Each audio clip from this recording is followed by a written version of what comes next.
Bonjour, homme de Dieu. Comment tu vas, serviteur de Dieu? Ça va bien. Tu me reçois bien là? Mais, mais pourquoi aujourd'hui c'est passé vite comme ça? Le temps est passé vite. Non, non, j'ai dit qu'aujourd'hui ça a été vite. Oh, mon cher, on a les rouages maintenant. Ce sont les rouages. Oh, oh, là, il faut que je cadre un peu mon truc là. Ce sont les Ouais. rouages au fur et à mesure. Aujourd'hui c'est vite passé. J'ai dit, mais Yeah, bon. on s'habitue. Ah, bonjour. Ah, en tout cas, c'est toi qui es là. Les gens sont en train de se connecter. Je viens. Oui, oui, il n'y a pas de problème. En tout cas, soit saluer compagnon de lutte, Arsène Mel Djejero.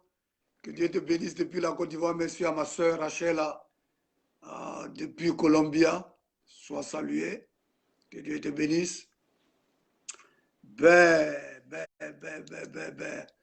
Nous allons parler de mariage ce matin. Sinon, bon, ce matin, ici aux États-Unis, mais dans l'après-midi en Côte d'Ivoire, dans l'après-midi en France, dans l'après-midi en Afrique. Donc, on va parler de mariage ce matin. Voilà. Restez connectés avec nous. Voilà. J'espère que vous serez bénis. Voilà. En tout cas, soyez salués. Nous autres, on vient de se réveiller ce matin. Donc, peut-être que sur nos visages, vous voyez un peu de sommeil. Que Dieu vous bénisse. Voilà. Alléluia, merci Jésus. Oui. J'attends mon collègue qui est en train d'ajuster son téléphone. Voilà. Voilà. Sois salué mon frère Bruno depuis la Côte d'Ivoire. En tout cas, il y a très longtemps. Bueno. Ouais. Soyez salués, vous qui êtes connectés ce matin. Comme je le disais, on va parler de mariage aujourd'hui. C'est un sujet qui comment on appelle ça, qui est très important. On ne va jamais finir de parler de ce sujet. Tant qu'on vivra sur cette terre. Parce qu'au fur et à mesure que le temps évolue, le monde évolue, il y a des choses que nous découvrons qui nous étonnent, qui nous fascinent. Et de génération en génération, nous allons toujours parler de ce sujet-là. Ça, c'est vrai. Amen.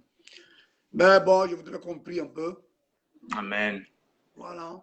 Et remettre ces moments au Seigneur. N'oublions pas que nous sommes des enfants de Dieu. Amen. Tout ce que nous faisons, nous faisons pour la gloire de notre Seigneur. Amen. Seigneur, merci pour ta grâce et ta fidélité, ton amour qui se manifeste chaque jour dans notre vie. Merci pour tout ce que tu fais. Merci pour ce moment que nous allons passer, c'est une heure que nous allons passer dans ta présence, de nous conduire, de nous diriger de telle sorte que ton serviteur et moi, Seigneur, tu puisses nous utiliser. Que ce soit une bénédiction. Oh, tous nos frères et sœurs qui nous suivent, qui vont nous suivre après. Merci, Seigneur, pour ce moment, au nom de Jésus. Amen.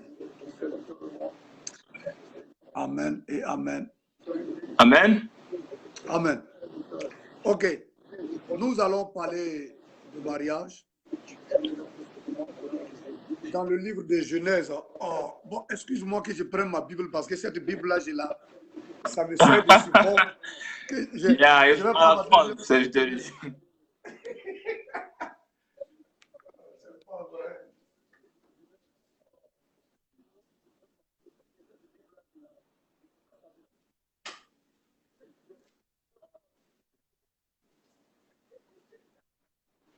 Voilà. J'ai ma oui. On a un petit retour que je sens là. Bon? Tu n'entends pas? Ça dit quand tu finis de parler, le temps que tu étais parti là, ce que tu avais dit là, c'est maintenant que ça passait. Bon? Ça passait vraiment dans le feedback.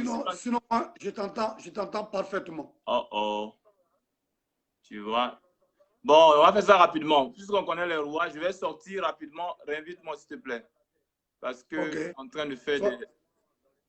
Sois salué, Joyce. Dieu te bénisse. Ok, d'accord.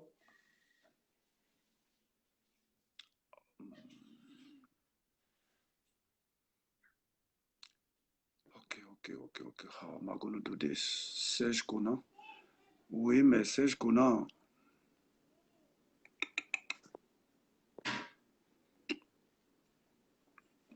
Alléluia. Merci Jésus. Merci Jésus.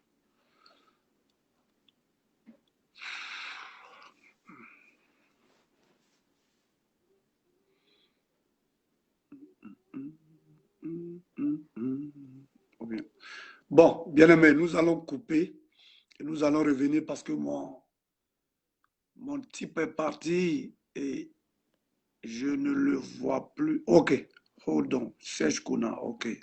Gare. Ok, je pense que ça va. Il se connecte très bien. Ça passe. Voilà. Ok, merci beaucoup. Dieu vous bénisse. Alléluia, merci Seigneur. Ok, j'étais parti chercher ma Bible, ma deuxième Bible. La première Bible me sert de support. Voilà, je voudrais, comme je l'ai dit, on va parler de mariage ce matin.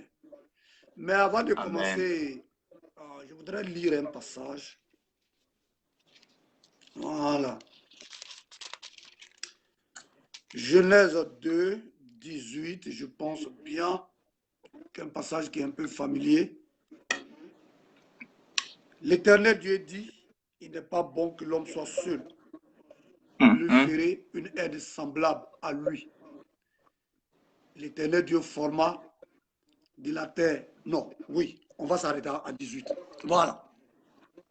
Dieu a créé l'homme et Dieu a vu qu'il n'est pas bon que l'homme soit seul. Soit salué mon frère Justin, soit salué Norbert Adam. En tout cas, merci beaucoup. Dieu vous bénisse. Ça salue le moment. Voilà, en tout cas, de Dieu. Donc, Dieu ayant créé l'homme a vu qu'il n'est pas bon que l'homme soit seul. Donc, l'homme, Dieu va créer une aide qui est la femme. Donc, nous pouvons retenir ce que le mariage est une institution divine. Étant enfant du point de vue chrétien, le mariage est une institution divine. Et si c'est une institution divine, c'est que le mariage est sacré, selon nous, les enfants de Dieu. C'est pourquoi, bien aimé, vous que nous écoutez, avant, si vous êtes marié, gloire à Jésus, si vous n'êtes pas marié, avant de vous marier, prenez tout le temps de réfléchir, prenez tout le temps de faire un bon choix, parce qu'une fois qu'on rentre dedans, normalement étant des enfants de Dieu, c'est pour toute notre existence sur cette terre, dans les bons comme dans les mauvais moments. C'est pourquoi lorsque nous sommes devant les serviteurs de Dieu, on nous dit le meilleur et le pire. Mais malheureusement, de nos jours, quand le meilleur vient, c'est bon, mais quand le pire vient, on cherche à prendre la peau d'escampette et à fuir. On prend l'exit. Ouais, j'ai mon pasteur ici qui dit que ceux qui sont mariés souvent cherchent à sortir et ceux qui ne sont pas mariés cherchent à rentrer. Donc, voilà, le mariage est une institution divine et nous allons démontrer cela à travers nos questions et nos réponses. Serviteur de Dieu, Amen. En tout cas, sois béni. Merci, Amen. Merci beaucoup. Et d'abord, d'entrée de jeu, la question que je voudrais te poser, est-ce que tu es marié? Ah oui, très bien sûr. Je suis marié. Oui. Je suis marié. Je suis marié, père d'enfants même aussi. Oui. Ouais. Tu es marié, père de 3 filles, je crois bien. Amen, amen, amen, amen, amen.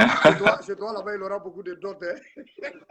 Oui, moi, j'ai déjà commencé même à ouvrir un gros cahier comme ça. Pour recevoir les dots. Il aura beaucoup de dots. Toi, tu as 3 filles, hein, mais les garçons qui vont défiler chez toi, ce ne sera pas facile. Alléluia. Alléluia. En tout cas, ok. Voilà, tu es marié. Depuis combien d'années est-ce que tu es marié? Ça fait exactement 2 ans, je crois. C'est dans ce mois même que nous avons fêté vos 2 années. Notre deuxième Gloire à Jésus. Oui, Gloire à Jésus. Juillet. Bon, c'est que quand même tu es mon petit frère dans le mariage. Hein? Ouais, dans tout, je suis ton petit frère. Et je prends dans tout. Tu es mon petit frère dans le mariage. J'ai vu des choses que tu n'as pas encore vues. Hein? Ça va aller. Sinon, je suis marié depuis... Dieu au contrôle. Je suis marié depuis 2012. Oh, précisément le 29 décembre 2012. Et wow. j'ai aussi des enfants, 2 enfants. Mais moi, j'ai Yeah. un garçon. J'ai une fille et un garçon. Bon. Tu es équilibré là, hein? Je suis équilibré. Là, tu es équilibré. J'ai pris que Dieu te donne un quatrième, mais un garçon qui vient se mettre au milieu. Ah, mon cher ami, tout ça, c'est dans la main de Dieu. En tout cas, vraiment, on est content, on est content. Oui, content. Comment est-ce que tu trouves le mariage étant enfant de Dieu? Comment tu trouves un mariage? Est-ce un fardeau ou bien une bonne chose? Je pense que le mariage est une bonne chose. Je pense que le mariage, c'est la meilleure des choses qui puisse arriver à un homme. Amen. Parce que, Amen. yeah, ouais, en tout cas, je vais être vraiment succinct. Je pense que le mariage est une très, très bonne chose. Alléluia. En dépit de tout, le mariage est véritablement une bonne chose. Oui, oui, parce que n'oubliez pas que nous avons dit que le mariage est une institution divine. Dieu ne peut pas créer une mauvaise chose. Dieu ne peut pas nous donner une mauvaise chose. Tout ce que Dieu nous donne est une bonne chose. Donc, vous qui nous suivez, vous qui êtes connectés ce matin, si tu n'es pas marié, peut-être que vous avez des expériences, vous avez entendu ou vous avez eu de mauvaises expériences, parce que c'est ce qu'on entend. Nous vivons dans des pays ici, et je travaille avec des collègues, il ne faut même pas parler de mariage à certaines personnes. Non, ils ne veulent même pas en entendre parler. Mais nous, étant du point de vue chrétien, du point de vue spirituel, étant enfant de Dieu, le mariage est une bonne chose, car tout ce que Dieu a institué, tout ce que Dieu fait est bon. Amen. Donc, si tu es un enfant de Dieu, vous qui nous écoutez, si vous n'êtes pas marié, je voudrais vous dire que c'est quelque chose d'excitant, c'est bon. Ça te permet de te connaître. Bon, anyway, nous allons arriver à là. Voilà. Donc, le mariage est vraiment une bonne chose. C'est bon. Est-ce que tu peux nous dire, est-ce que tu peux nous dire, depuis que tu es marié, depuis 2 années, est-ce que tu peux nous dire tu dis c'est une bonne chose. Quelle est la chose la plus importante? Sinon, je sais qu'il y a beaucoup de choses que tu as tirées et tu continues de tirer dans ton mariage avec ta belle épouse que je connais très bien. Mais est-ce que tu peux nous donner un exemple de quelque chose que tu as beaucoup aimé? Bon, il y a trop de choses, mais comme tu l'as dit, on va donner un exemple. Oui. Vraiment, la plus grande des choses, le plus grand des bonheurs pour moi d'être marié, c'est d'avoir à t'écouter une personne, voilà, qui chaque matin se réveille avec toi. Oui. Et il va encore au lit avec toi pour partager des mêmes visions. Ce que, bon, malheureusement, on ne trouve vraiment pas plus. Oui. Parce que l'homme qui est là, comme on le dit, c'est un être qui est appelé à... C'est-à-dire Dieu, dans sa conception, a créé l'homme avec un élément qui doit le compléter. Amen. Et ça, en grandissant, en prenant de l'âge, on sent ce besoin-là. Parce qu'il est bien naturellement dans le plan de Dieu que ça se passe ainsi. Oui. Et quand tu as cette personne à t'écouter, Amen. Tu sens réellement que, bon, tu es stable. C'est pourquoi on parle de stabilité. Et moi, je peux dire que le bonheur, la grande chose dans le mariage, c'est cette stabilité-là. Amen. C'est cette stabilité-là. Amen. Voilà. Et la femme, elle tient cela. Oui. Une femme, elle tient la stabilité de l'homme. Elle rend l'homme stable. Amen. Voilà, elle rend vraiment l'homme stable. Merci, merci pour cette réponse. Oui, la stabilité. Moi, ce que, tu sais, quand je rentre à la maison, quand je compare ma vie de mariage et puis quand j'étais célibataire, que je rentrais à la maison, tout était vide autour de moi. Tu te promenais. Mais depuis que je me suis marié, quand je viens à la maison que mon épouse n'est pas là, je sens un vide. Un vide dans la maison. Je sens un vide dans la maison. Et quand tu vas dormir, même qu'elle n'est pas à côté de toi, tu sens un vide. Donc, comme tu parles, ça nous a permis aujourd'hui, d'une manière ou d'une autre, d'être stable. Le mariage rend l'enfant de Dieu stable. C'est pourquoi Dieu, le sachant, a créé la femme. Il dit, le verset que nous venons de lire, il n'est pas bon que l'homme soit seul. La solitude nous amène à bien aimer, avoir des pensées qui vagabondent, qui se promènent un peu partout. Mais une fois qu'on se marie, avec la grâce de Dieu, on arrive à avoir des pensées stables. Et je vais te donner un exemple. Souvent, quand je vais dehors et puis je vois des femmes dehors, je pense à mon épouse. Je dis, bon, il faut que je cours pour rentrer pour aller regarder mon épouse. Très important. Donc, ça nous rend stable et on bénit le nom du Seigneur. Amen. Mais est-ce que la question qui me vient à l'esprit, oui, il y a de bonnes choses, mais est-ce qu'aussi il y a des difficultés dans le mariage? Est-ce qu'il y a des difficultés? On dit que c'est de bonnes choses, mais est-ce qu'il y a des difficultés? Il y en a énormément. Et je pense que c'est ça qui fait la particularité, la beauté du mariage. Oui. Parce que le mariage est comme... excusez-moi, je dirais, je vais le mettre entre griffes. Oui. C'est comme du feu, mais du feu qui est doux. Oui, tu vois? Oui, amen. Quand tu prends par exemple j'aime bien cette expression. C'est comme du feu, mais du feu qui est doux. Allez, vas-y. Oui.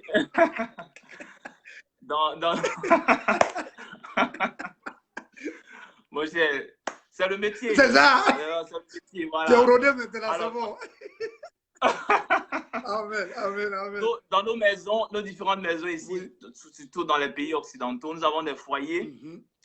Même en Afrique, ceux qui sont un peu dans l'Est, ils ont des foyers, des foyers dans leur maison avec la cheminée là. Vous voyez, dans le foyer, on met du bois, il y a du feu. C'est du feu qui brûle. Oui. Ce même feu-là joue un autre rôle. C'est vraiment de réchauffer, c'est vraiment de réchauffer l'homme. Et c'est de ce feu doux-là que je parle. C'est ce que fait le mariage, en fait. Voilà. Donc, ça brûle, mais ça joue aussi un rôle qu'on ne peut pas vraiment négliger. You know? Amen, amen. Oui, je suis parfaitement d'accord avec toi. Y a le mariage, comme je l'ai dit au début, ça m'a permis de me connaître plus, parce que souvent, j'ai réagi à certaines situations que, étant célibataire, normalement, je n'allais pas réagir. Vous qui êtes connectés ce matin, ceux qui nous ont pris en main, nous parlons du mariage. Si vous avez une question, écrivez-la maintenant et nous allons essayer, dans la mesure du possible, de vous répondre. Donc, si vous avez des questions que vous voulez poser, écrivez votre question et nous allons la lire. Et bon, nous allons essayer d'apporter une solution. Soit saluer Kisha, soit saluer. Aussi partager la vidéo. On va partager aussi la vidéo pour que d'autres personnes puissent nous suivre. Soit saluer Fatim Palais, soit saluer ma fille Kisha depuis la Virginie. Tu ne m'as pas encore invité. Amen. Je suis venu te visiter depuis la Virginie, donc j'attends l'invitation. Voilà. et puis mettez aussi le cœur des encouragements. Amen. On parle de mariage aujourd'hui là. On parle de mariage aujourd'hui, c'est important parce que oui, il faut qu'on en parle. Oui, donc le mariage, je le disais, oui, ça m'a permis de me connaître et ça permet un brisement en fait. Bien aimé, c'est pas du tout facile. Souvent ici, mon épouse et moi, on va pas se cacher des choses. Souvent c'est du fer, on se frotte. On se frotte et puis il y a des étincelles. Il y a des étincelles qui sortent. Mais c'est ça qui fait le charme aussi du mariage. C'est ça qui fait le charme du mariage. C'est pourquoi la Bible dit le meilleur et le pire. Bon, pas la Bible, mais quand nous nous marions, le vœu que nous faisons, le meilleur et le pire. C'est pas tout que mon épouse apprécie chez moi. C'est pas tout aussi que j'apprécie chez elle. Souvent, quand ça se rencontre, ça devient du feu et on tire quelque chose de bon et on avance avec ça. On avance avec ça. Donc, on aimerait vous encourager. Si vous qui êtes mariés, souvent, le bateau semble dandiner, il y a les vents qui soufflent. Bien aimé, tirez toujours ce qui est bon. Tirez toujours ce qui est bon. Tout ce que nous pouvons dire, le mariage est bon et c'est doux.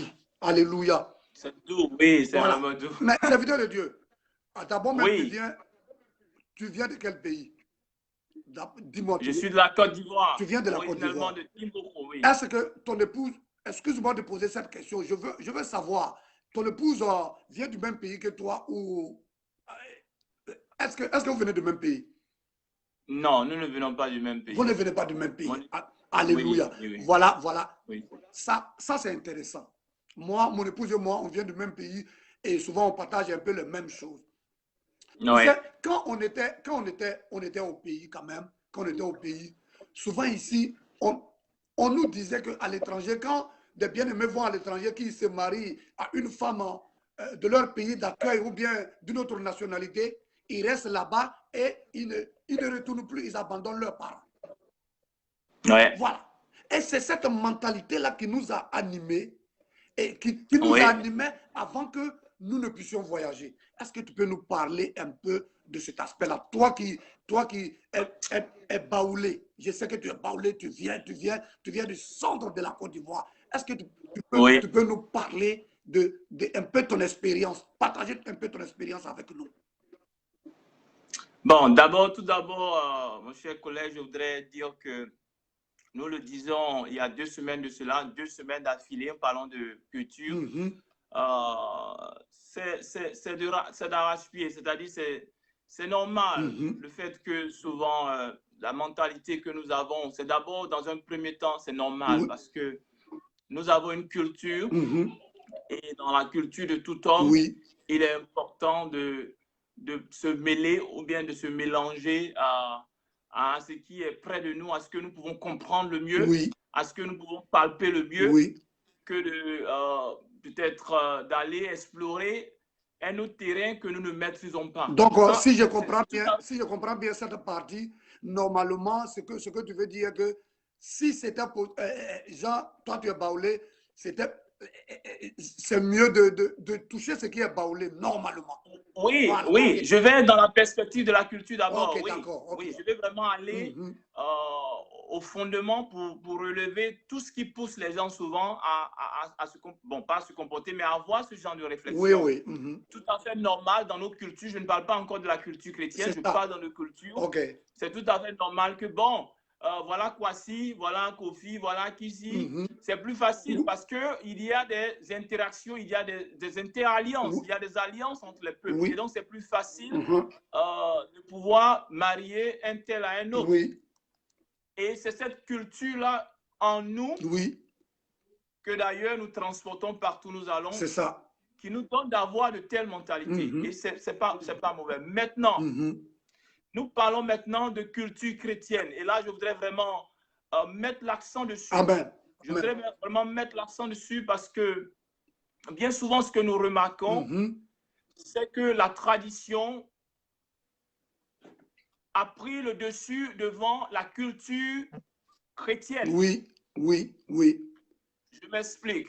Il est bien vrai dans la Bible, et souvent on prend des passages dans la Bible que tel patriarche mariait son fils à une parente dans sa famille, et c'est dans la Bible. Le judaïsme même en parle, c'est dans la Bible. Mais je ne voudrais pas qu'on fasse d'amalgame, parce que c'est là que souvent viennent les problèmes, you know? C'est là que viennent les problèmes. Ici, nous parlons du peuple de Dieu. Nous parlons du peuple de Dieu avec une mission que Dieu leur a donnée. Et d'ailleurs, pourquoi il ne veut pas qu'ils se prostituent ou bien qu'ils se mélangent à d'autres personnes? Parce qu'il y a un but à accomplir. Mais nous, quand je prends nos traditions, nos cultures, ce que je sais, c'est que nous sommes d'origine, la plupart de nos cultures, nos parents étaient animistes. C'est ça. Voilà, nos ancêtres étaient animistes. Alors, quand souvent nous voulons prendre ça, ce côté culturel de nous, prendre la Bible, ce que la Bible nous enseigne.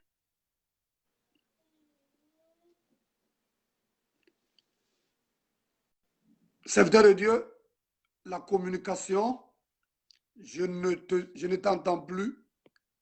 Revois ton téléphone.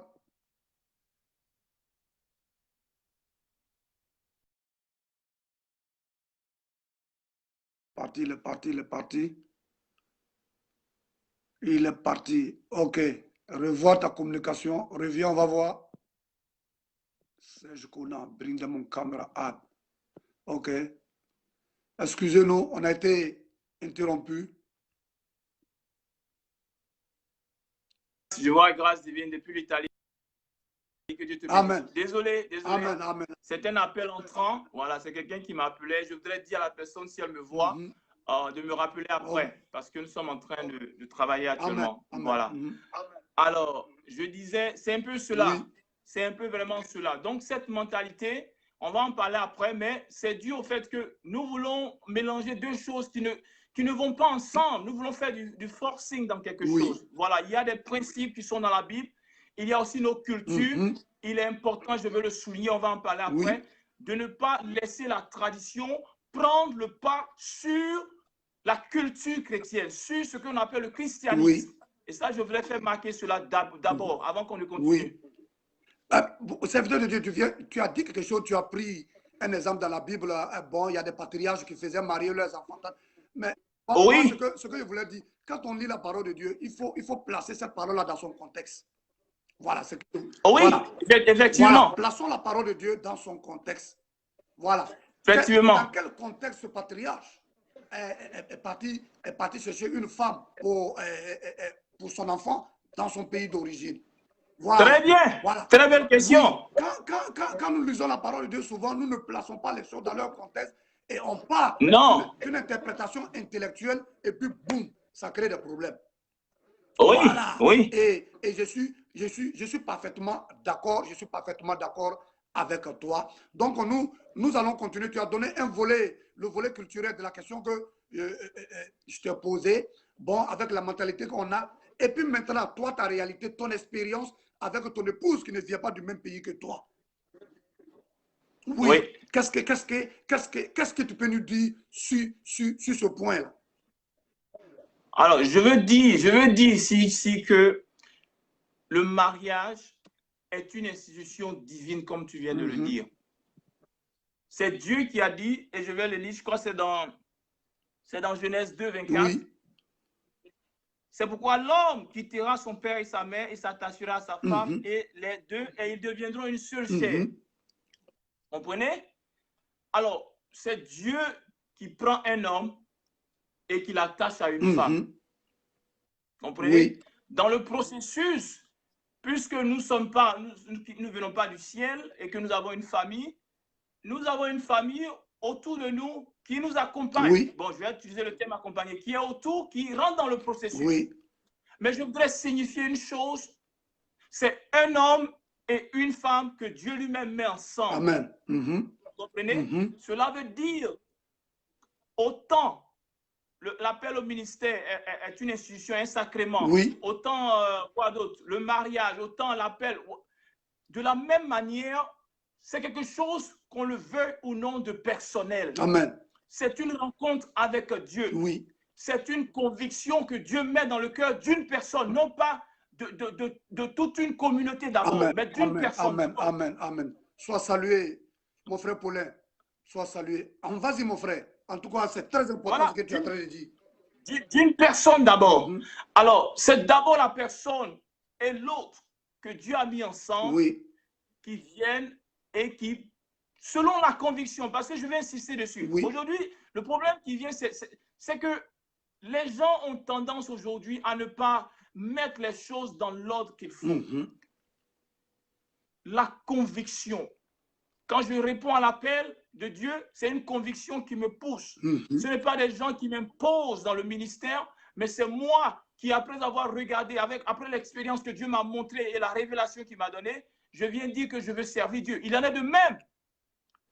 Quand Dieu m'a convaincu d'une femme, et quand il m'a convaincu de la femme, ce n'est pas une femme qui vient d'une région que je connais ou bien d'un continent. Il m'a montré quelqu'un et il dit c'est elle. Oui.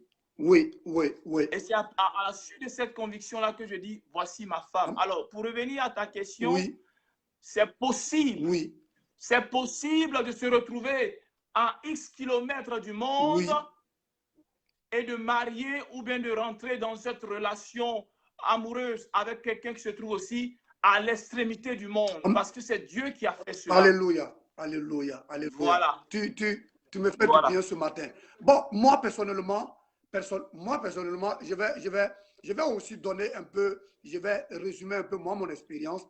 Bon, quand j'ai quitté la Côte d'Ivoire en venant ici, dans ma tête, J'ai dit qu'une fois que je prends l'avion, que j'arrive aux États-Unis, c'est pour venir me marier à une femme blanche. Ça, c'est... Oh! Oui, non, je voulais me marier à une femme blanche. Quelqu'un va demander pourquoi. Quelqu'un va demander pourquoi, mais il faudrait que je vous donne pas les raisons pour lesquelles je voulais marier une femme blanche. Puis, faut nous dire! Je voulais marier une femme blanche.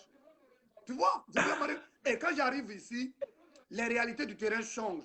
Et certaines raisons personnelles ont fait que j'ai changé d'avis.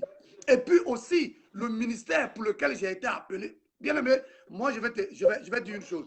Toujours, au moment où j'étais célibataire, quand j'ai rencontré une fille, que mon cœur commence à s'attirer vers cette fille, la question que je me pose, est-ce que c'est la femme que le Seigneur m'a donnée pour aller dans le ministère?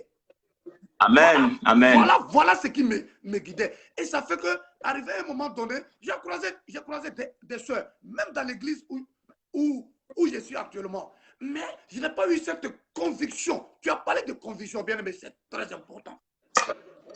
Le mariage là, ce n'est pas, quelqu'un a dit que ce n'est pas pour les jeunes, mais c'est pour les hommes. Le mariage, Ouais, pas pour les jeunes, c'est pour les hommes. C'est pour les hommes. Yeah. Sois salué, ma soeur Kadi, depuis la Côte d'Ivoire. Et donc, vraiment, pendant près de 6 ans, j'étais là en train de réfléchir.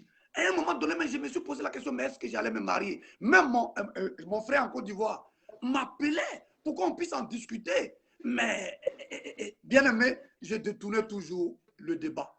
Jusqu'à ce qu'un jour, en 2012, oui, c'est vrai, par l'intermédiaire d'un ami, je t'ai dit que mon meilleur ami, c'est un jeune baoulé, Oka Vincent. Ah, ok. Oui, Oka Vincent. C'est par l'intermédiaire de Oka Vincent que j'ai rencontré ma belle et charmante épouse. Alléluia! Pour être honnête avec toi, je ne voulais pas repartir en Côte d'Ivoire. La Côte d'Ivoire n'était pas dans ma tête.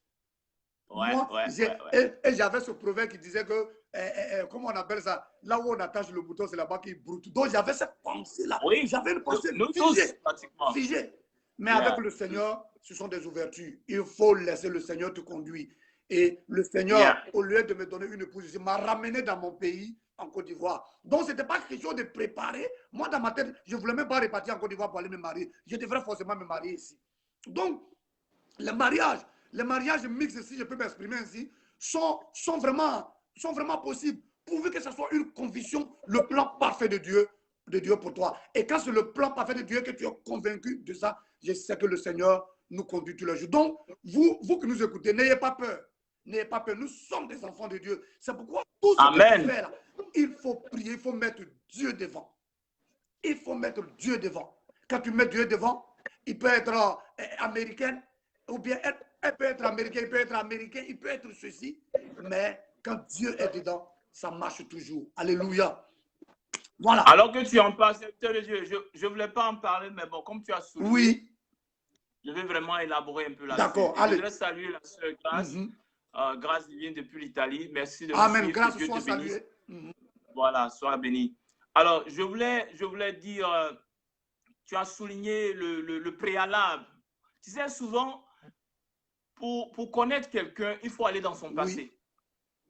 Si voilà, ça dit, pour connaître quelqu'un, il faut savoir d'où il vient d'abord. Tu parlais de toi-même arrivé un moment, tu te posais des questions par rapport au mariage, mais peut-être ma situation même était plus pire que la tienne. Hein. Non, sincèrement, je t'assure, très jeune déjà, très jeune à l'église de Koumassi, très jeune. Moi, je suis du genre de personne, je suis, j'aime toujours être, pas que je vais flatter les filles, hein, mais très jeune déjà, je voulais me fiancer. Très jeune, je voulais me fiancer. C'est que tu étais pressé. Oui, au fait, je voulais finir cette histoire-là. Pas que j'étais... Voilà. Et donc, et ça, je voulais vraiment encourager certains frères. Et donc, dans l'église, je suis un bon frère. Je suis un bon frère. Un bon frère. Non, grâce à elle me voit, elle peut le dire. Je suis un très... Je suis un bon frère. Mais je suis le frère qui aime, rendre les filles bien, quand elles sont là, elles sont m'accompagner, elles sont contentes. Je parle bien aussi, j'aime m'exprimer bien, tout ça là. Donc toi là, j'aime bien ma vie. On dirait que tu as brisé beaucoup de cœurs, hein? Non, attends, je n'ai pas encore fini. Donc,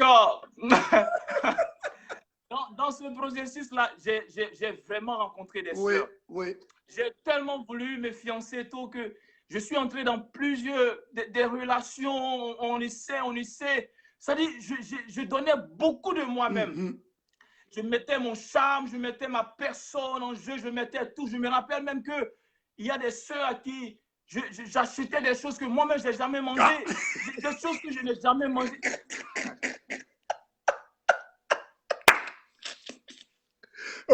Aujourd'hui, là, on risque de ne pas quitter ici. On va faire 2 heures dans cette émission. Non, mais il faut que je te dise. Ce que tu es en train de dire là, j'ai des questions à poser. Toi-même, tu ne manges pas et puis tu pour les filles. Non, je vais expliquer d'où je viens. Oui, Dieu m'a béni comme cela. Attends, si vous avez des questions, bien aimé, si vous avez des questions, on parle de mariage. Si vous avez des questions, posez-les. On veut aussi vos expériences ou bien des questions et on va répondre. Oui, on veut vraiment vos expériences. Posez vos questions et mettez-nous de cœur pour montrer que vous aimez ce que nous sommes en train de faire. Allez, vas-y, serviteur de Dieu, je ne vais pas couper ton inspiration. Voilà, donc c'est cela. Donc j'ai rencontré plusieurs sœurs. J'ai été dans ces genres de relations où on dit on marche avec la sœur. Oui. On marche avec la sœur. J'ai été dans ça. Arrivé un moment, je me suis dit, mais Serge, on dirait que c'est toi, tu as un problème. Oui. Non, je me suis posé moi-même cette question parce que je sais qu'il y a des jeunes qui passent par ce chemin-là. J'ai dit, mais Serge, on dirait que tu as un problème. Parce que tu ne peux pas dire à ta sœur, il y a de cela 3 ans, je t'aime. 3 ans après, tu dis à une autre encore, parce que tu as fini avec l'autre, je t'aime. Je t'aime. Je t'aime. Donc finalement, je me suis assis, j'ai dit, mais tu n'es pas normal, Serge. Tu peux pas dire je t'aime. Non, parce que ce je t'aime là, on le dit une fois et c'est sincère. Donc je me suis assis, j'ai dit, mais c'est pas normal. Mais l'homme, est-ce qu'il est, les jeunes sont ce qu'ils sont. Je continue. Mes 2 dernières relations n'ont pas été bonnes du tout. Et ça m'a vraiment laissé des frax, sincèrement. Wow. Et arrivé un moment, je me suis dit, mais moi, les relations, je ne suis pas fait pour les relations. Je t'assure, je suis arrivé à un niveau de ma vie où j'ai dit, les relations, on dirait que je ne suis pas fait pour ça. Peut-être je suis le genre de la peau de ouais. Je ne veux... C'est ce que j'avais dit. Oui. J'ai dit, mais... Oui. Oui. Non, je t'assure. Parce que j'ai mis tout en jeu. Hein. Oui. Tout en jeu. Mais il y a quelque chose... Ça ne marchait pas. Ça ne marchait pas.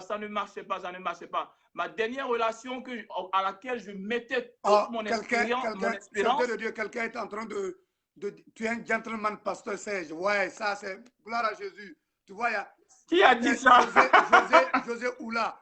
Faites sortir les secrets. Faites sortir ces secrets. Écrivez tout. C'est la servante de Dieu. Écrivez tout. Je veux le connaître. Ouais. Ça va. Et donc, à la fin, ce que je veux dire, j'avais une relation dans laquelle je croyais vraiment. Ça, il faut que je le dise. J'espérais cette relation qu'elle marche, je t'assure. Et c'était pratiquement ma dernière. C'est quand je suis arrivé ici. Et encore là, je vais recevoir un coup dans le dos comme ça. Oui. Un coup froid dans le dos. Je t'assure. Non. La plupart du temps, c'était moi qui tournais. La plupart du temps, c'est moi qui dis, bon, bâche, bâche. Ça commence à m'enquiquiner. Mais là, c'est la sœur qui m'a dit, bâche, cette fois-ci. Wow. Et je t'assure, je suis tombé de nuit, vraiment. Je suis tombé de nuit. Et là, quand je suis sorti de là, j'ai dit, moi, les relations, c'est fini. Moi, je suis fatigué de tout ça. Je t'assure. C'est pourquoi il dit, il faut connaître le passé des gens. Et j'ai dit, j'ai un ministère, Dieu m'a appelé. Je pense que je vais véritablement me focaliser sur le ministère parce que je voulais faire les deux ensemble. Je ne voulais pas attendre, je vais être casé et puis maintenant, je vais aller chercher à me fiancer. Donc, je voulais faire les deux ensemble, mais ça ne marchait pas. Et donc, je voulais véritablement me focaliser sur l'autre, qui est le ministère seulement. Et c'est dans ce processus-là, je t'assure, bien-aimé, au moment où je n'utilisais pas mes artilleries et tout ça, c'est là que Dieu va me connecter. Il va me connecter d'une manière extraordinaire. Alléluia. Exceptionnelle. Vous qui nous suivez, que le Seigneur vous connaisse de manière extraordinaire. Je ne sais pas si c'est le mariage, si c'est le travail, si c'est quoi, que Dieu vous connecte de manière extraordinaire. J'aime bien cette expression. Vas-y, serviteur de Dieu. Oui, je crois que j'ai fini. On va en parler, mais c'est comme ça. C'est pourquoi je dis, si tu ne connais pas le passé de quelqu'un, si tu ne sais pas d'où il vient, au premier abord, tu vas le juger. Oui. Au premier abord, tu vas avoir des appréhensions. Oui. Mais si tu connais son passé, oui, tu sauras que le choix, s'il dit que c'est ma femme qui est là, tu vas comprendre pourquoi il dit c'est ma femme qui est là. Quand tu parlais tout à l'heure, tu sais, je comprends pourquoi toi et moi nous sommes connectés. On a eu presque le même cheminement, hein? Ouais, oui. on a eu presque le même cheminement. Bien aimé, il était arrivé un moment où moi-même je me suis assis un jour dans ma chambre. Je me souviens très bien. J'ai pris un moment de jeûne et prière et j'ai prié le Seigneur et j'ai pleuré devant le Seigneur. C'était en 2010. En 2010, je me souviens très bien. Dans ma chambre de célibat. Parce que toutes les relations dans lesquelles je rentrais ne marchaient pas. Et je me suis posé la question de savoir, est-ce que je peux me marier? Le problème, est-ce que c'est pas... Tu vois, c'est pourquoi je t'ai dit que quand tu parlais, je t'écoutais attentivement et j'ai l'impression qu'on a eu le même parcours. Je pense bien qu'on a eu le même problème, je t'assure. Et au moment où moi-même, là, je ne m'attendais pas. Un jour, je vais te faire une révélation. Sinon, je vais faire une révélation. Mon frère... Vas-y. Mon frère, qui est pasteur d'ailleurs à Abidjan, m'a appelé un jour et on causait. Il dit, mais il faut revenir au pays pour venir te marier. Il dit, mais venir marier qui? Il dit, bon, d'accord, je vais te faire une liste de 10 filles dans l'église et tu vas choisir. J'ai dit, merci pas. Moi, tu es en train de dévoiler les choses ici, hein, pardon. Je t'ai dit que c'était. On va en parler, on va en parler. On va finir aujourd'hui. Il faut qu'on revienne. Ah. Ouais, tu viens de faire sortir quelque chose là. Non, tu viens de faire sortir quelque chose là. Si je m'amuse là, je vais même aller dire des choses qu'il ne faut pas dire sur cette. Donc, c'est de ça qu'il faut qu'on en parle. Oui, mon frère me dit, je te fais une liste de 10 filles. Tu vas choisir. Je dis, mais si dans ta liste là, je n'aime personne dedans. Il dit, non, ce n'est pas possible que je te fasse une liste et que tu n'aimes personne dedans. Mais la manière dont la causerie partait, en fait, non. J'étais carré, je ne voulais même pas aller en Côte d'Ivoire pour aller me marier. Donc j'ai fait comme s'il n'y avait plus de réseau. À l'époque, il n'y avait pas les WhatsApp et autres, c'était la carte. Voilà, c'était la carte. Donc j'ai fait comme s'il n'y avait plus de carte et puis j'ai coupé la communication. Mais bien aimé, et comme tu le dis, c'est là que le Seigneur, je crois, c'était en 2011, vers fin 2011-2012. Et c'est là que, quand je suis quitté là-bas avec mon frère, ce sujet-là, on ne l'a plus abordé. On ne l'a plus abordé. Soit salué M. CVD, je crois qu'il était mon professeur à l'époque au Collège moderne de Tanda, professeur des sciences naturelles, si je ne me trompe pas. Amen. Soit salué, monsieur le professeur. Soyez salué. Donc, comme ça, et je reviens à mon sujet comme ça, on a fini. Et c'est là que, bien aimé, subitement, mon ami dont je parle va m'appeler.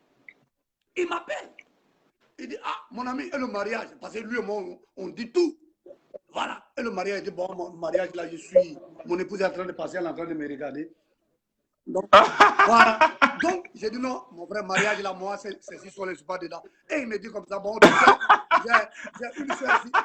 Et tiens-toi bien, ma femme n'est pas sortie. Bon, elle est née à Abidjan, elle a ses parents à Abidjan, mais ma relation avec mon épouse n'a pas commencé à Abidjan. Dans Grand Abidjan, dans l'église où j'étais, une grande église de près de 2000 membres. Mais Dieu où tu avais une renommée. Oui. Tu avais une renommée dans cette église-là. Bon, ça, c'est toi qui le dis. Voilà. On me dit de dire tout. Mais si je dis tout, là, il n'y aura plus de secret. Et c'est là que mon frère, là, va me mettre en contact avec mon épouse. Il dit que non, j'ai une soeur ici. Vraiment, je ne dis pas de la marier. Hein. Lui, il est diplomatique, il n'est pas comme moi. Il n'est pas droit comme moi. Non, il n'est pas direct. Il n'est pas direct comme moi. Il dit, bon, vous pouvez causer, on ne sait jamais. Donc, voilà comment les choses sont parties. Et j'ai parlé à mon épouse pour la première fois, on ne se connaissait pas. Voilà. Et puis, nous avons parlé. Et puis, bon, on a échangé des photos. Et puis, bon, boum, les choses sont parties. Et la même année, moi, je ne me suis pas fiancé un an. Je n'ai même pas fait un an. On a commencé à parler. Wow! On a commencé à parler. Non, tu es dur. On a commencé à parler, voilà. On me dit même la ville, Saint-Fra, tout ça là. Les gens même connaissent mon histoire. Donc, on a commencé à parler dans le mois de mars 2012. Et dans le mois de juillet, j'ai acheté mon billet d'avion. Et en décembre 2012, je suis parti me marier. Ah, non! L'homme de Dieu, tu sais, ça c'est un record. Oui. C'est un record. Bien sûr. Non. Oh, non. Écoute, il faut mettre quelque chose derrière, sinon ça va tomber pour que tu prennes le iPad. Excusez-moi, ma femme veut prendre le iPad pour suivre. Oh, voilà, je savais. Voilà, vous me suivez? Ça va? Voilà, excusez-moi. Ouais, ça peut voilà. aller. Donc, c'est comme ça que c'est passé. Sois salué, mon frère Ziagnon, le MDL, là, frère Ziagnon, modeste, sois salué depuis la Côte d'Ivoire. Voilà. Donc, c'est comme ça que c'est passé. Mais mon frère, quand tu parlais tout à l'heure, il y a une question qui m'est venue en tête. Toi qui es baoulé, et qui a été élevé dans la tradition baoulé, et puis aujourd'hui, étant serviteur de Dieu, étant chrétien, peux-tu nous expliquer, explique-nous comment, au niveau de la tradition, et maintenant, est-ce que au pays, par exemple, je sais que dans votre tradition, vous payez la dot, bien sûr. Oui, très bien. Oui. Et tu croises une épouse ici qui ne vient pas du même pays que toi. Comment les choses se sont faites avant le mariage? Est-ce qu'il y a eu Oui, est-ce qu'il y a eu rencontre de ses parents? Comment ça s'est fait? Oui. Merci d'en parler. C'est très important. Ça rejoint toujours la question de la culture que nous abordions il y a 2 semaines. Vous savez, la dot est universelle. Oui, amen. Dans mes recherches que j'ai faites, la dot même, ce n'est même pas, que ce soit les chrétiens, que ce soit beaucoup de cultures, la dot est quelque chose d'universel. Vous pouvez lire un peu partout, vous verrez que dans toutes les cultures, bon, les Occidentaux, ils ont leur manière de faire leurs choses, mais la majorité des cultures, la question de dot, elle s'impose chaque fois. Il y a toujours quelque chose qui est au milieu, qui symbolise le mariage. Voilà. Alors, mon épouse, comme je l'ai dit, elle est guyanaise. Oh, elle est guyanaise. Waouh. Oui, elle est guyanaise d'origine. Mais la Guyane, là, il y a le côté français et puis le côté anglophone, non? Oui, elle est du côté anglophone. Ah, ok, d'accord. Ok. Voilà. Et dans leur culture, on le disait la dernière fois, vous savez, la Guyane, c'est l'Afrique de l'Ouest. Hein? C'est l'Afrique de l'Ouest. Pardon, peut-être que ta femme vient de la Côte d'Ivoire. Oui, certainement. Quelqu'un même avait soufflé ça, je me rappelle dans le temps. Mais ce que je veux dire, ils ont aussi leur tradition. Bien sûr. La Guyane a ses traditions aussi, à sa culture. Oui. Et elle me disait, quand on était arrivé à ce stade de la dot et tout ça, elle me disait que dans leur culture là, ils cassent les femmes. C'est-à-dire dans leur culture ancienne. Moi-même, ma culture ancienne, je sais que les gens déposent des choses, de la boisson, tout ça, mais elles, dans leur culture, dans le processus du mariage, la dot, quand tu vas là, dans la cérémonie, pendant la cérémonie, là, on prend ta future épouse, là, on te bande les yeux, on prend ta future épouse, on l'envoie dans un autre village voisin ou bien quelque part dans une maison d'un frère, on la cache, et tu dois la chercher. Wow. Si tu l'as pas trouvé, là, c'est que ton mariage ne va pas se faire. Wow. Voilà, donc, ça c'était la tradition, je dirais, des ancêtres et tout ça, ce qui a toujours été. Et la question était, bon, est-ce que ça, là, on pourra vraiment faire cela? Et son père qui vivant ici plutôt, il est à New Jersey. Oui. Je suis allé donc le rencontrer, je suis allé donc voir le père. Oui. On a discuté et on a trouvé vraiment une solution. On n'a pas véritablement fait la dot comme on le ferait dans leur tradition, mais le vieux et moi, on a parlé et j'ai eu sa bénédiction. Amen. Voilà, donc même moi-même, de mon côté, mes parents, on n'a pas eu de cérémonie en tant que telle où les deux familles se soient réunies. Voilà. On n'a pas pu faire cela et cela, c'est dû aussi à la distance, c'est dû à certaines choses. Mais également, je veux souligner et je veux qu'on en parle parce que je me dis que la dot, là, on ne peut pas ne pas faire la dot. Vous comprenez? Voilà, on ne peut pas ne pas faire la dot, mais souvent, il faut souvent regarder les conditions, regarder l'environnement. Parce que si la dot doit être une condition du mariage, si cette dot-là n'est pas faite, certaines personnes ne vont pas se marier. Dans mon cas, la dot n'a pas véritablement été faite. Ça, il faut que je le dise. Mais j'ai eu la bénédiction des parents. Oui. Voilà, c'est ce que je veux dire. Parce que, tout dépendant du contexte dans lequel vous étiez. Si par exemple, tu étais parti en Guyane, j'étais convaincu qu'il allait avoir, il allait avoir une cérémonie. Si elle aussi. Oui, il allait avoir une cérémonie. Exactement, exactement. Donc, oui, c'est vrai, la dot, elle est très importante, surtout chez moi, chez nous, oui. chez nous les lobbies. Et même quand j'ai croisé mon épouse et qu'on devrait parler de processus de mariage, tout et tout, bon, mon frère s'est déplacé, puisque bon, moi, le Seigneur ayant fait les choses de telle sorte que les deux familles étaient en Côte d'Ivoire et surtout à Abidjan, donc mon frère et une délégation de la famille s'est déplacée pour aller voir, comment on appelle ça, ma belle famille, et ils nous ont dit les éléments qu'on devrait avoir, et nous sont venus nous préparer, et les deux familles se sont rencontrées, à mon absence bien sûr, mais mon épouse était là puisque moi j'étais ici, et donc les parents ont payé la dot et ils m'ont envoyé des photos, tout et tout. Donc, c'est un élément important. Mais je voudrais souligner quelque chose. Chez nous, par exemple, les lobbies, normalement, la dot, elle est très chère. Elle est très chère.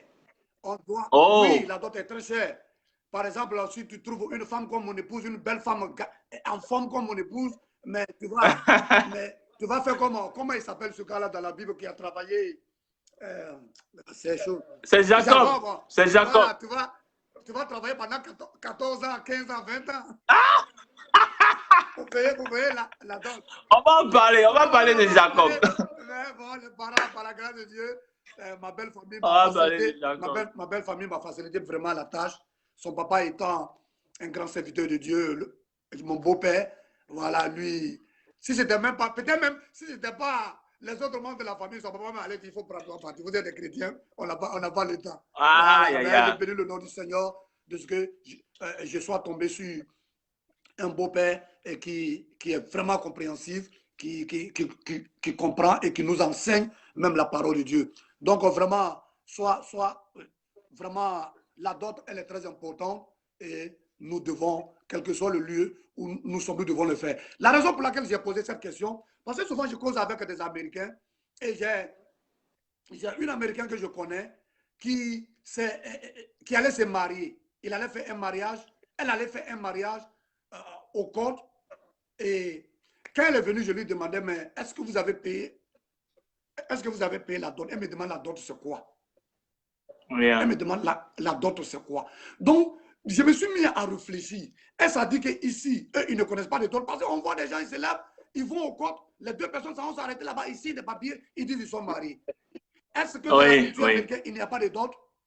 Vraiment édifiant. Merci beaucoup, mon frère Paulin. Que le Seigneur te bénisse. Si vous avez des questions, bien aimés, écrivez-les et nous allons, comment on appelle ça, nous allons répondre. Est-ce que ça dit, toi, à Atlanta, où tu vis, est-ce que tu as eu des expériences ou bien tu as entendu des témoignages des autres communautés qui ne payent pas de dot? Oui, il y en a. Comme je l'ai dit, la dot, c'est presque universel, si je peux le dire ici. Presque universel, mais dans les pays occidentaux, la plupart, la dot n'est pas quelque chose à laquelle les gens, c'est pas dans leur culture, c'est pas dans leur culture. Ils ont une vue vraiment très pragmatique de la chose. Ils se disent que la dot, c'est comme si on achetait une personne. C'est beaucoup occidental. Cette réflexion est occidentale. Ils voient la dot comme étant, tu achètes leur enfant. Voilà, c'est comme si tu achetais leur enfant. Et c'est d'ailleurs pourquoi ces genres de choses n'existent pas véritablement ici. Et c'est la culture. C'est leur culture à eux. Nous avons nos cultures. Nous ne pouvons pas tourner le dos définitivement à nos cultures. Eux aussi, ils ont leur culture. Bon, devons-nous regarder leur culture comme étant la mauvaise? On ne sait pas puisque cela dépend de l'angle dans lequel tu es arrêté pour regarder l'autre culture. Voilà, c'est ça. Mais attends, mais est-ce que c'est pas ça qui fait que, c'est vrai, en Afrique, dans nos pays, il y a des divorces, mais pas pas comme ici. Donc, est-ce que c'est pas ça qui fait qu'il y a beaucoup de divorces dans les pays occidentaux? Non, je ne pense pas. La dot, c'est vrai, la dot, elle a ce côté, même en Afrique, la dot. La dot a une valeur symbolique. La dot a une valeur symbolique. Je dirais c'est comme une alliance qui est scellée entre les deux familles. On met cela comme l'alliance. c'est dans nos traditions et nous respectons ces choses-là. Mais bon, qu'on dise que la dot est la raison pour laquelle il y a beaucoup de divorces ici, je dirais en partie. Parce que les raisons du divorce ici sont multiples. Peut-être que dans nos futurs débats, nous allons en parler parce que c'est très important. Nous devons... Oui, les raisons. Voilà, les raisons du divorce, tout et comment faire pour solidifier nos différents mariages. Nous allons en parler. Mais bon, allons-y. OK. En tout cas, je suis vraiment content. Les gens sont contents. Grâce divine, elle dit que c'est un beau sujet. En tout cas, merci beaucoup, ma soeur, depuis l'Italie, je crois bien. Merci, grâce. Voilà, sois béni. Merci, moi. On va aller célébrer ton mariage bientôt. Alléluia, elle n'est pas mariée, donc il faut qu'elle se marie. En tout cas, ça va te faire du bien. C'est du beau, c'est une bonne chose de se marier. Mais, OK, je vais encore revenir à toi. Tu sais, ton mariage me donne à réfléchir. Parce que toi, tu es ivoirien, ta femme, elle est de la Guyane. Mais bien aimé, est-ce qu'avant le mariage, ton épouse n'a pas trouvé d'inconvénient de venir marier quelqu'un qui vient d'une autre? Parce que, mine de rien, soyons quand même réalistes et pragmatiques. Bon, pragmatique, oui. Demain, là, on ne sait jamais. Chacun de nous sommes ici à l'étranger en train de nous battre pour retourner demain chez nous, peut-être au pays. Si tu as pu construire une case, tu as un business au pays, peut-être demain tu vas retourner. Est-ce que cette situation n'a pas posé de problème au niveau de ton mariage, au niveau de ta femme et toi-même à ton niveau? Non. J'ai vraiment eu une bonne femme. Ça, il faut que je le dise. Il faut que je l'avoue ici, oui. Ma femme, loin de ce que peut-être de l'extérieur, l'on peut, les appréhensions, les préjugés. Non, mais nous, les appréhensions, c'est toi qui vis ta chose, c'est toi qui... Oui. Les appréhensions, là, même si tu maries une femme qui vient de ton pays, il aura des appréhensions. Oui, on va en parler même d'ailleurs. Oui. Ma femme est une très bonne femme. Elle-même, elle est prête à aller en Afrique. Elle est toujours sur mon dos à quitter ce pays-là parce que... Il faut faire toi partir en Côte d'Ivoire. Oui, je vais le faire. Peut-être c'est moi-même qui retarde parce qu'elle elle est fatiguée. Je vais l'appeler pour dire que je vais mettre pression sur toi. Il faut que tu la vois en Côte d'Ivoire.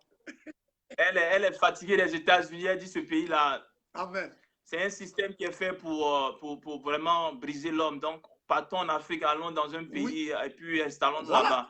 Je lui ai dit d'attendre. Mais bon, c'est pour dire que ma femme, elle est spéciale. Voilà. Elle est plus africaine même que moi-même. Alors, gloire à Jésus. Voilà, je veux vraiment toucher quelque chose. Parce que, je ne sais pas si peut-être tu as déjà étalé ça là-bas. Je veux vraiment qu'on touche parce que c'est le but de ce moment-là, d'instruire, d'aider. Tu as souligné ça en parlant, tu dis on t'a donné un groupe de filles, il faut toucher. Je ne vais pas trop entrer dedans parce que je ne vais pas faire sortir. Non, allons-y, on parle. Non, il n'y a rien, voilà, il n'y a rien de caché ici. C'est la jeunesse, c'est entre nous jeunes. Voilà. Nous devons parler. Voilà. Ce que je veux dire, tu as souligné, même que ce soit dans ta propre culture, il y aura toujours des méfiances, des appréhensions, des préjugés. Il y aura toujours cela. Et je pense qu'aujourd'hui, bien aimé, il est important, comme je le disais tantôt, de mettre Dieu devant les choses, que de laisser la tradition occuper pratiquement nos vies chrétiennes. La remarque que j'ai faite aujourd'hui, je peux le dire, on a beau être un homme de Dieu, on a beau être un frère dans l'église zélé, un père de famille, on a beau prêcher, on a beau être cela, quand il est question des questions qu'on appelle le mariage, la tradition prend carrément le dessus sur la place de l'homme de Dieu, la place du serviteur de Dieu, la place de l'enfant de Dieu. La tradition vient s'imposer à toutes les décisions. Et ça, je pense que c'est quelque chose que nous devons corriger. Nous devons corriger parce que regardez, écoute bien aimé. Je vais te lire quelque chose rapidement. Quand Abraham voulait une femme pour son fils, Isaac, et qu'il a envoyé Éléazar, son serviteur, avant de mourir, il dit, fais-moi jurer. Je vais lire rapidement, regardez. Alors qu'il était allé dans son pays, dans le pays d'Abraham, il dit, va dans mon pays, là où j'ai quitté tout, va me chercher une femme pour mon fils.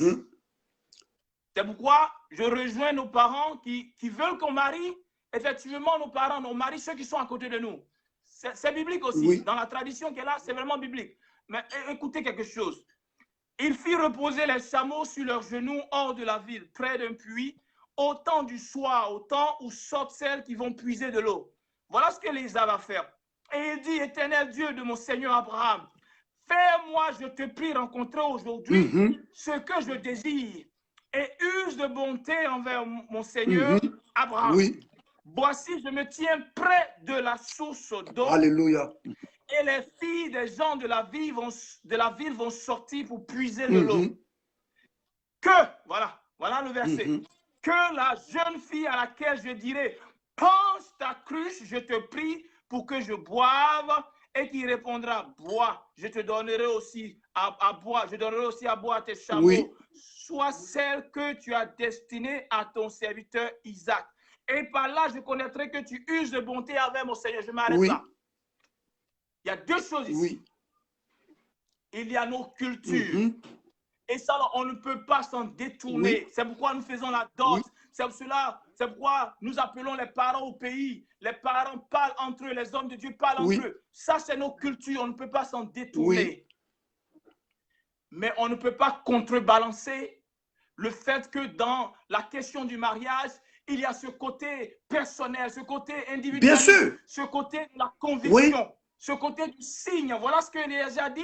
Élisée a dit que la jeune fille à laquelle je dirais, il demande un signe. Bien sûr. Parce que regardez, les filles, les petites filles d'Abraham, là, il y en avait trop là-bas. C'est ça.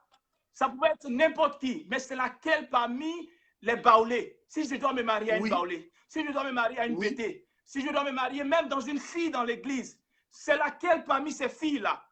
Est-ce que c'est celle-là que le papa ou l'homme de Dieu ou un tel frère qui est assis dans l'église, assis, a de la connaissance, les maîtrise ou bien a une certaine affinité avec elle? C'est sur ça que je dois me baser pour la marier? Serviteur de Dieu, serviteur de Dieu, ce que tu dis est très important. Mais je voudrais qu'on prenne une question avant de revenir sur ce que tu viens de dire. Parce qu'il y a quelque chose aussi à dire. Bon, bien aimé, on sera obligé de déborder un peu ce matin. Sinon, il est midi. Et nous allons revenir là-dessus parce que c'est un sujet important. J'ai une sœur qui pose cette question. Il arrive souvent que les parents refusent la dot du fait que la sœur soit convertie à Christ. Le mariage peut être célébré sans la dot dans ce cas-là. Bon, je pense que la sœur, elle doit avoir des origines musulmanes.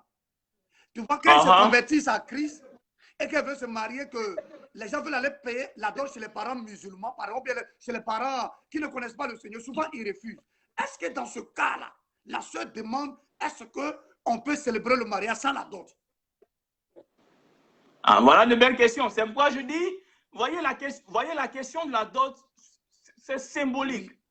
Si nous faisons de la dot une condition sine qua non pour célébrer des mariages, dans les cas que tu viens de souligner là, il n'y aura pas de mariage. Non.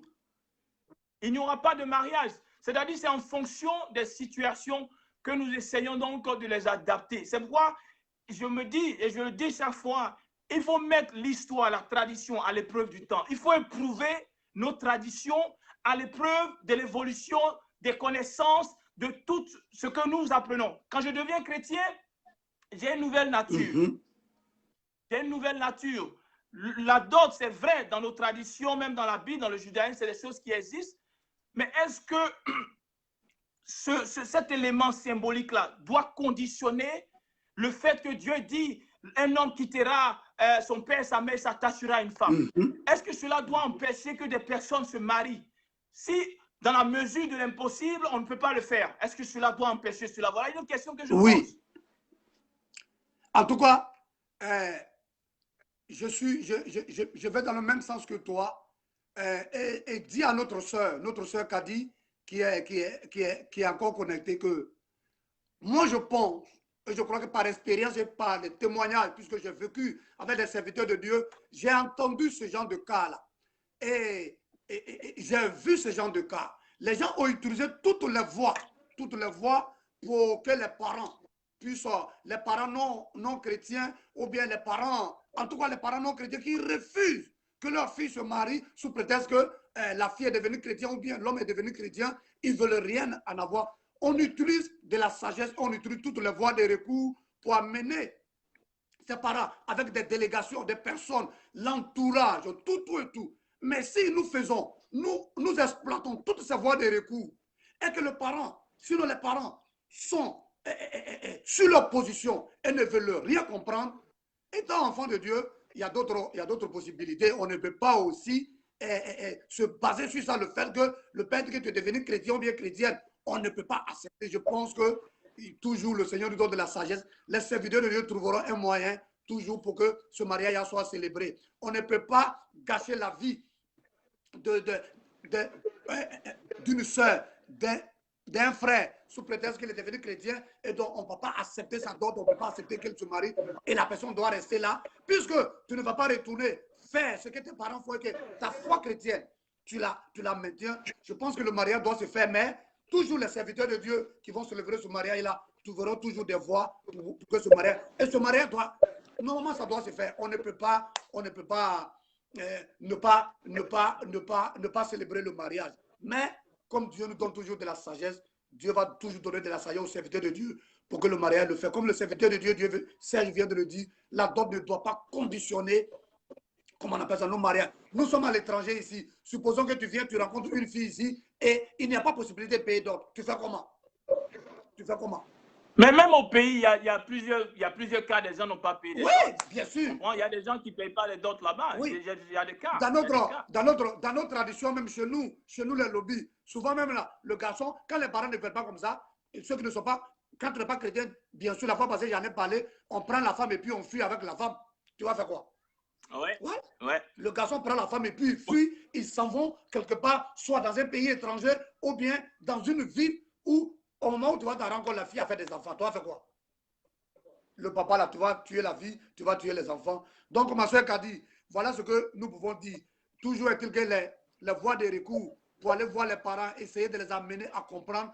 Il faut essayer toutes ces voies. Voilà, dans certains cas, les parents cèdent avec, surtout quand nous insistons, les parents cèdent, mais il y a d'autres cas, les parents sont catégoriques. Dans ce cas-là, il y a des mariages qui ont été aussi célébrés parce que voilà, tu as dit quelque chose, quand nous sommes en Christ, nous sommes une nouvelle créature. Il y a certaines choses quand même que nous devons faire. J'espère que nous avons répondu à ta question, ma soeur Kadi.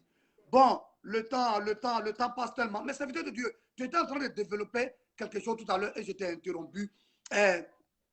Tu as lu un passage et tu as souligné deux aspects. Il y a l'aspect culturel qui est là et puis il y a l'aspect personnel. L'aspect personnel. Je voudrais dire que le mariage, oui, c'est vrai, c'est deux familles qui se retrouvent pour célébrer le mariage, mais comment on appelle ça? Après le mariage, là, c'est moi qui vis avec mon épouse. C'est moi qui vis avec mon épouse. Mon frère ne vit pas ici avec moi. Ma soeur ne vit pas ici avec moi. Donc, le mariage, je peux résumer en disant que c'est vrai, c'est collectif. Quand on va sur le plan de deux familles qui se réunissent, mais c'est individuel. C'est individuel. Quand tu as à vivre avec ton épouse, aujourd'hui, je vis avec mon épouse ici, et toutes les difficultés qu'on rencontre, ce n'est pas tout qu'on explique aux gens. Voilà, donc je suis parfaitement d'accord avec ce que tu dis. C'est pourquoi nous devons mettre toujours Dieu devant. Et même quand ça chauffe dans le futur, Dieu nous vient toujours en aide. J'ai regardé un film un jour où, après le mariage, le pasteur qui est venu prêcher, bien aimé, ça m'a touché ce film-là. Le pasteur, je n'étais pas marié à l'époque. Et le pasteur qui est venu célébrer le mariage a dit au marié que c'est vrai, c'est vous deux qui êtes devant ici et je vais prier pour vous. Mais il y a une troisième personne et il a pris une corde pour symboliser la troisième personne qui est le Saint-Esprit. Et vous voyez, vous allez tirer sur cette corde. Souvent, là, la corde sera prête à se rompre. Mais n'oubliez pas une chose. La troisième personne, c'est le Saint-Esprit. Allez toujours vers le Saint-Esprit. Allez lui demander. Allez lui demander des conseils. Et le Saint-Esprit va vous donner des conseils pour gérer votre situation. Donc, bien aimé, nous sommes mariés, nous sommes deux avec notre femme ou bien notre époux dans le foyer, mais il y a une troisième personne qui est toujours là, le Saint-Esprit. Quand ça chauffe, retournons à la chambre haute. pour demander au Saint-Esprit. Moi, souvent, il y a quelque chose qui m'aide ici. C'est mon pasteur qui l'a dit.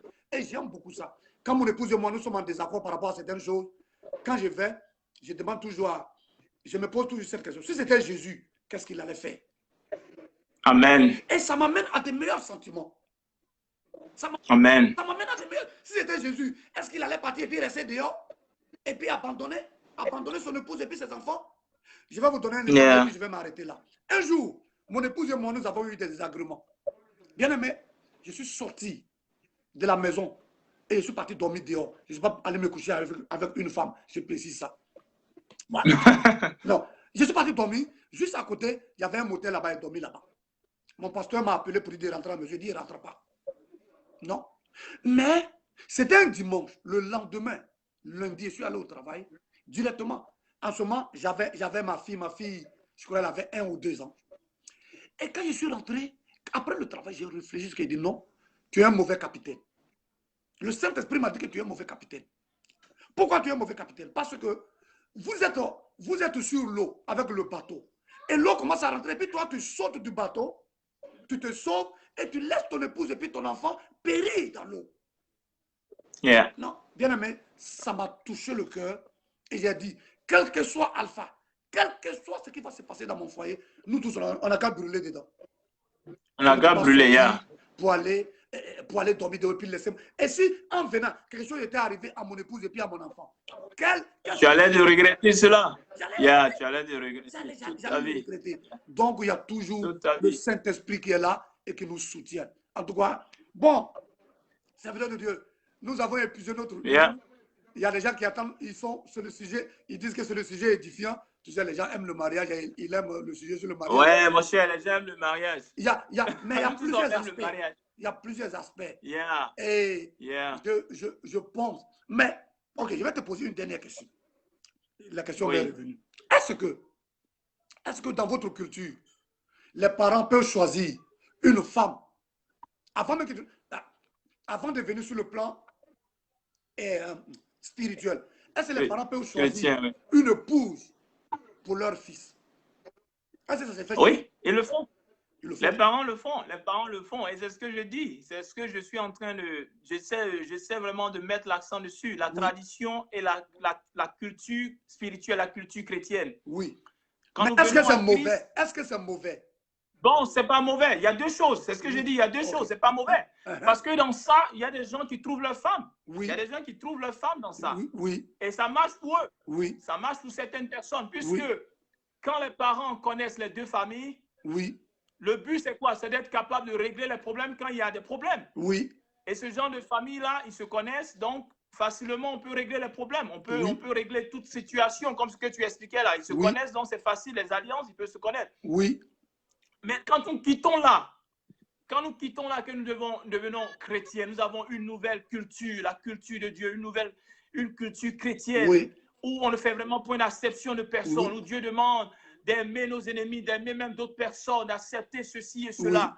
Alors, nous avons une balance, la tradition et la culture chrétienne. Alors, est-ce que je laisse ma tradition prendre le dessus sur la culture chrétienne que j'ai maintenant, ou bien je laisse la culture chrétienne être la boussole et la tradition est comme des chaussures que je porte qui m'aident à marcher et aller d'un endroit à un autre? C'est ça la question.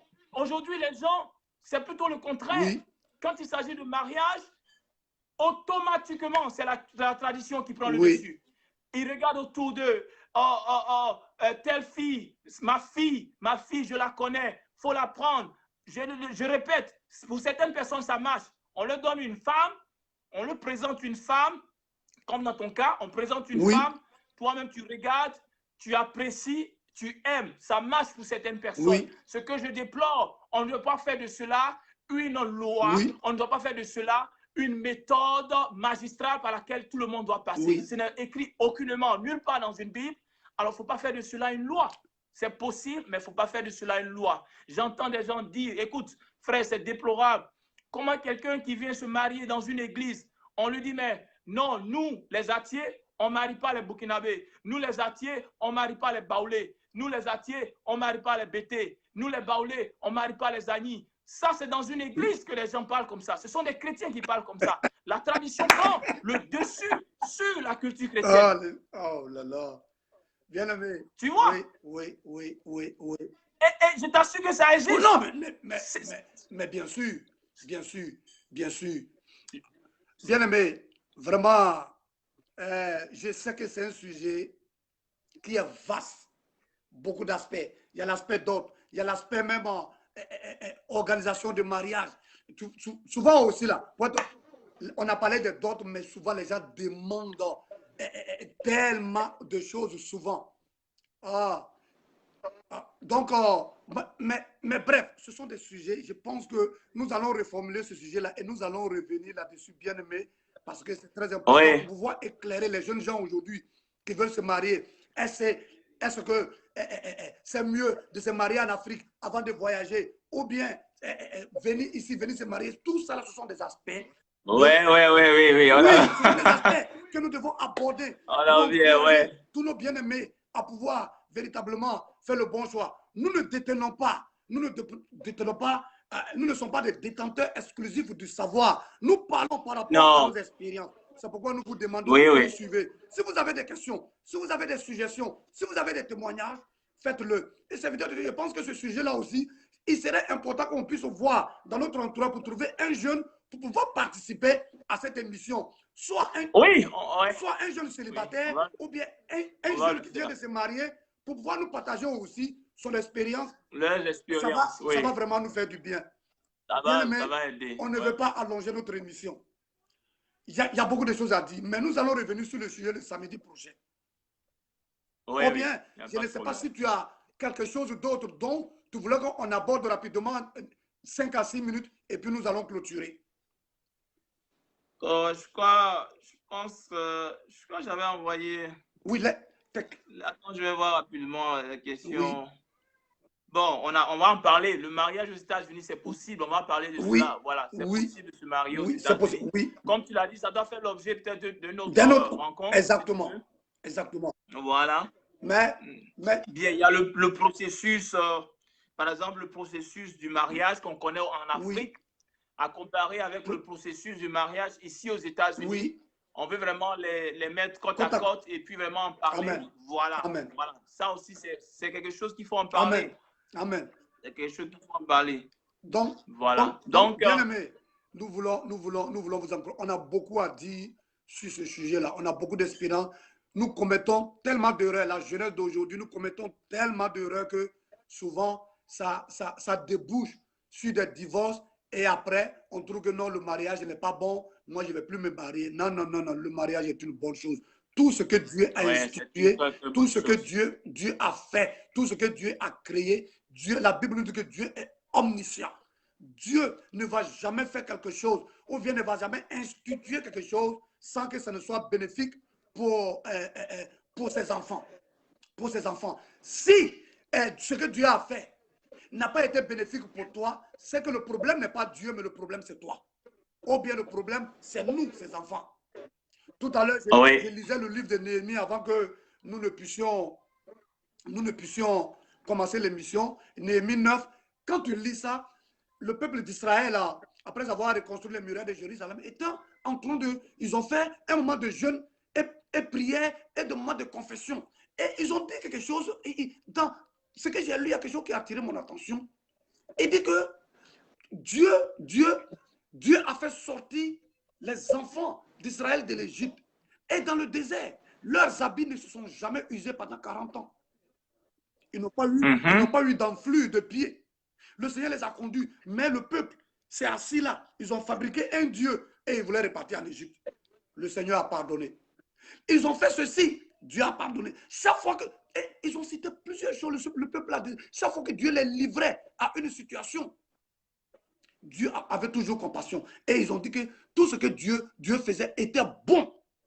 Et ça m'a marqué. Tout ce que Dieu faisait. Vous pouvez lire le livre de Néhémie au chapitre 9 et vous allez voir ça. Donc, tout ce que Dieu fait là, c'est bon. Souvent, c'est nous. Malgré notre désobéissance, malgré notre comportement, Dieu est toujours là, ses bras ouverts. Donc, vous qui nous suivez, si quelqu'un est marié qui traverse des difficultés dans son foyer, retourne à la source, va à la chambre haute. Va consulter Dieu. Dieu va te parler. Bien-aimé, le mariage est une bonne chose.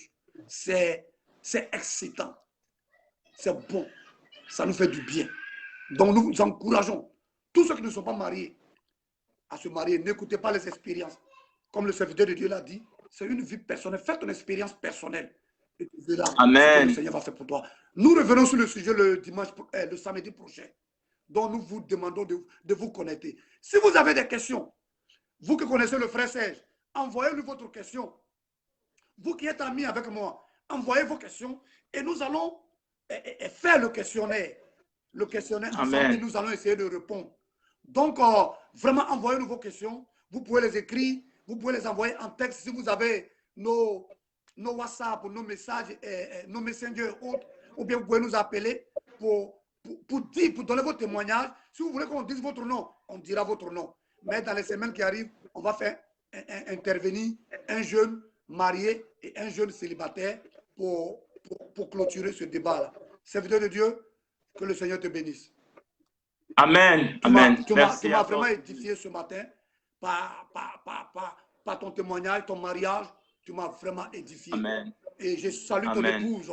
Je suis venu la préparer, on a mangé. Donc, je crois que Dieu la bénisse. Et de ce qui rend mon cœur heureux. Je salue aussi mon épouse qui rend mon cœur heureux. Voilà. Nous sommes vraiment ensemble. Je voudrais que tu puisses prier pour nous avant qu'on ne se sépare. Tu puisses prier pour tous ceux qui sont connectés. Nous aussi, les serviteurs de Dieu, nous qui parlons de ce sujet, n'oublions pas une chose. L'ennemi est là et il nous attaque de partout. Il faut que le Seigneur nous préserve parce que nous sommes en train de dénoncer un certain nombre de choses.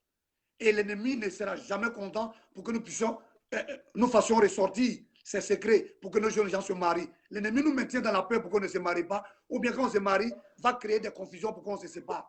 Non, nous sommes des enfants de Dieu. Que le Seigneur nous bénisse et le serviteur de Dieu va prier pour nous avant qu'on ne se sépare. Alléluia. Alors, vous qui nous suivez, on va prier ensemble. Amen. Et on va vraiment demander au Seigneur d'agir dans notre vie. Alléluia. Alors, on prie le Seigneur. Éternel, notre Père, notre Dieu, te disons merci de ce que tu nous permets ce matin de traiter cette question qui est si importante. Les questions qui sont des sacrements, Amen. Le baptême, le ministère, le mariage Alléluia. Et tout autre sacrement sont des questions tellement importantes que nous avons besoin de l'assistance de Dieu, de l'Esprit de Dieu pour nous conduire parce que il est question d'accepter une volonté de Dieu. Il est question d'accepter une conviction, de marcher selon elle. Et sur la base de cette conviction-là, nous sommes sûrs que notre lendemain est assuré. Alléluia. Et bien souvent, pour passer de cette étape à une autre, il y a beaucoup de problèmes, beaucoup de situations, parce que ces saints sacrements, ces sacrements-là, peuvent nous conduire soit dans notre destinée, soit en enfer, parce que c'est un carrefour, Seigneur. Ce matin, nous parlons déjà de mariage, nous touchons quelques points. Alors que nous prions, je prie, Esprit de Dieu, que tu donnes aux bien-aimés frères et sœurs qui sont mariés, Seigneur, oh Dieu, de demeurer dans leur foyer, au nom de Jésus, d'expérimenter la joie au nom de de mariage, Jésus, Seigneur, oh Dieu, de pouvoir, Seigneur, mettre, Seigneur, tout en œuvre pour que le mariage réussisse, parce que cela, c'est ta volonté. Tu as dit, l'homme quittera son père et sa mère et s'attachera à une femme, et les deux deviendront une seule chair. Et aussi, bien-aimés, nous ne pouvons pas négliger notre culture, nos traditions. Alléluia. Nous ne pouvons pas négliger le peuple de Dieu même qui nous a vu naître, qui nous a vu grandir, qui nous a vu être établis, Alléluia. Seigneur. C'est cela aussi, nous voulons réaliser l'importance d'un peuple de Dieu, d'une communauté qui nous accompagne quand il s'agit du mariage, qui ne nous impose pas sa volonté, mais qui nous accompagne, Alléluia. Qui nous éduque, qui nous instruit, qui ne nous impose pas. Parce que bien souvent, c'est ce que nous rencontrons. La communauté veut s'imposer à la volonté qui doit être personnelle, une conviction de Dieu que tu as mis en ton cœur, que voilà le chemin que je te donne pour ta destinée. Alors que je prie que tu interviennes dans la vie d'une sœur qui en ce moment même passe par une situation